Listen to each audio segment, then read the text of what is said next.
সকালে উঠে মাছের বাজারে গিয়েছিলাম মাছ কেনার জন্য। বেশ কিছু আইটেমের মাছ কিনেছি। এর ভিতরে কিছু ট্যাংরা মাছ নিয়েছিলাম, কেজি 2 হবে। বাসায় এনে যখন মাছগুলো কাটতে আছে,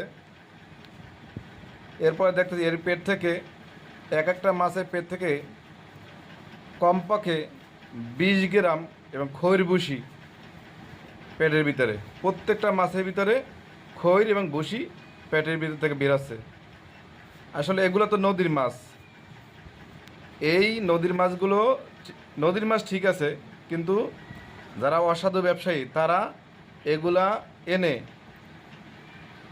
সিরিঞ্জের মাধ্যমে পেটের ভিতরে এই খাবারগুলো ঢুকাইয়া ওজন বাড়ানোর জন্য এই কাজটা করছে।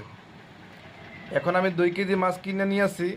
এই 2 কেজি মাছের ভিতরে আধা কেজি হয়েছে আপনার হলে এই খৈর ভুসি। দেখেন মানুষের বিবেক, দেখেন কোথায় গিয়ে দাঁড়াইছে।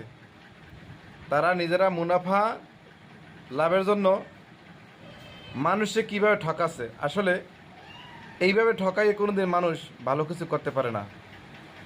তো জনগণের কাছে আমার প্রশ্ন হইল, আপনারা এই বিষয়গুলো দেখেন, আপনারা হয়তো ভুক্তভোগী হবেন আমার মতো।